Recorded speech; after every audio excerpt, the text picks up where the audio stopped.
Hello, my name is Jeff Jamello, and today I'm going to talk about God and weather.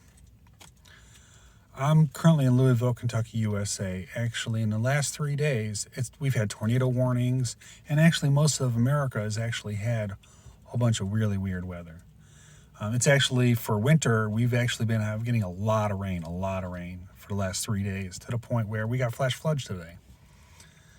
And what's actually funny is that last night, lightning wasn't actually striking the ground.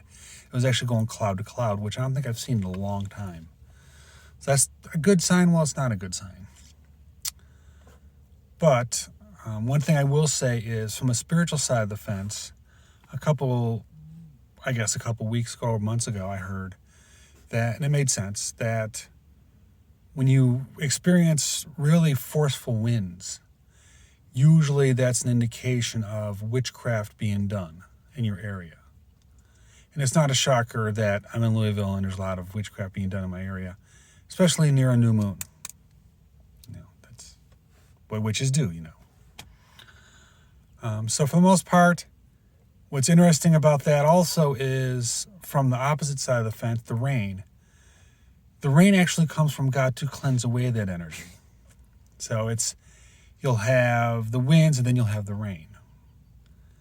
So historically, if you look at the Bible, the Lord has used rain, has actually used weather before. Example is the book of Noah, actually. Hopefully I don't need to build an ark. I have not been told I need to build an ark. And I'm reasonably certain that this car may float, maybe. Well, no, actually it won't.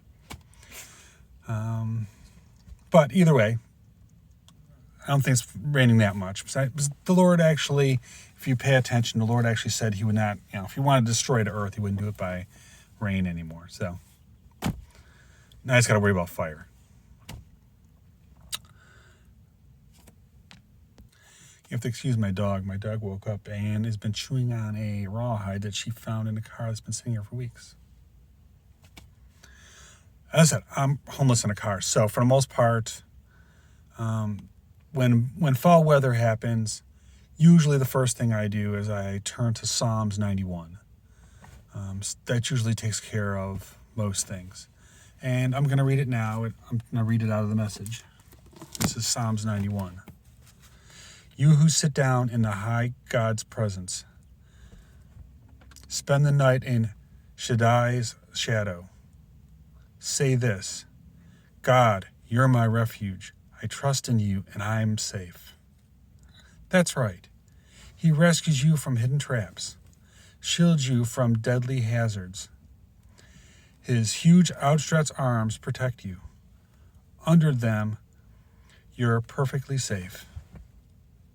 His arms fend off all harm.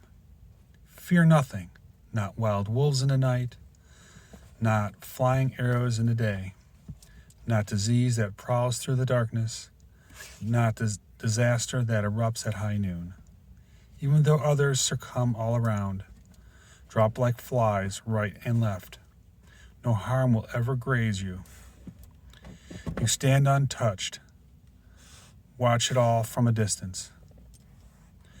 Watch the wicked turn into corpses. Yes, because God's your refuge. The high God, your very own home. Evil can't get close to you. Harm can't get through the door. He ordered his angels to guard you wherever you go. If you stumble, they'll catch you. Their job is to keep you from falling. You'll walk unharmed among lions and snakes and kick young lions and serpents from the path.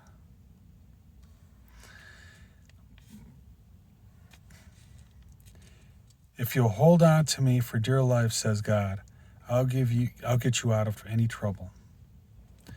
I'll give you the best care if you only get to know me and trust me. Call me and I'll answer.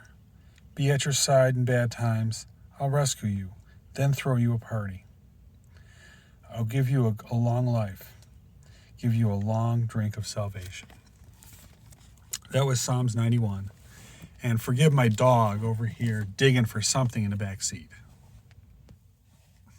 As I said, historically, if you look biblically, there's been actually a lot of, you had Noah in the Bible. You had Moses, actually, who parted the Red Sea with the help of God. As I said, God has used the weather a lot of times to do things. At this point, it could also, if you think about it logically, it also could be that the weather right now is a little bit of karma's coming around. And people, they're flying off the road, for karma they've done. Could be a number of things. I don't speculate. But it could also be that the Lord wants to clear away a lot of energy, because there's a lot of energy that went through the last cycle.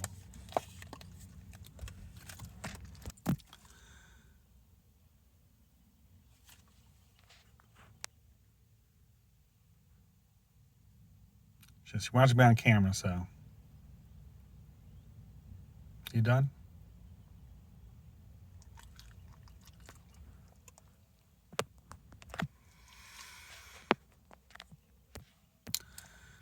Throughout history, especially during wars a lot, people have actually prayed to God for bad weather, because bad weather has usually killed more people than wars have. And in some cases, we prayed for good weather. If you ever see the movie Patton, where Patton actually did pray for good weather to kill their fellow man, I go, but look how many lives it saved. It's like a lot of times we can arguably say, America dropped Hiroshima bombs, nuclear bombs on Hiroshima and Nagasaki, and the Americans, oh, you vicious, you're the ones that used them. I go, yes, but people don't realize that at the time the decision was made to save millions of lives, and people don't kind of understand that.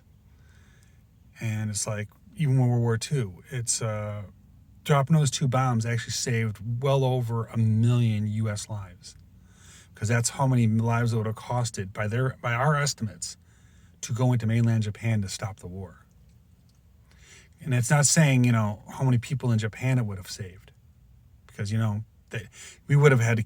I'll be honest with you, we probably would have killed 2/3 of them while there. It would have been a genocide. And that's the problem is, oddly enough, the nuclear option actually was the least of the options. It brought everyone to the table to talk. I'm not for using nuclear weapons at all. I wish we never have any of them. But there is an advantage to it that's called mutually assured destruction. And that means I have them, you have them, so neither of us are going to use them. So if we do, we know our side's also cooked. That's one of the reasons why we've never used them. And that's why a lot of care has been placed in protecting them. Because any kind of rogue nation can go over and, steal a couple nukes out of a former Soviet site and use them. There's a reason why there's a lot of real tight controls over that stuff, because things happen. Anyway, that was just a small divergence, because people actually don't realize that even in war, the least amount of casualties is always a good thing. I said, if I recall correctly, it was in the Battle of the Bulge, actually, Patton actually had one of his chaplains actually make a prayer for him, and he read it. And the next day he had good weather, because he was fighting winter like most places are right now. Imagine fighting winter and, Germans. It did not go over very well. So, weather. Could be your friend, it could be your enemy. But either way, I said Psalm 91 is the one I read to you. And that's the one that I usually read when there's trouble around for weather. So by all means, please look it up and please read it. I usually keep it pretty handy, because, as I said, over the last 6 months, I think I've had to read it about 6-7 times. It gets pretty gamey out here.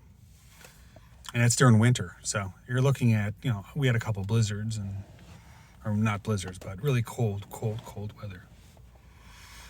So, anyway, I just thought I'd let you know that, and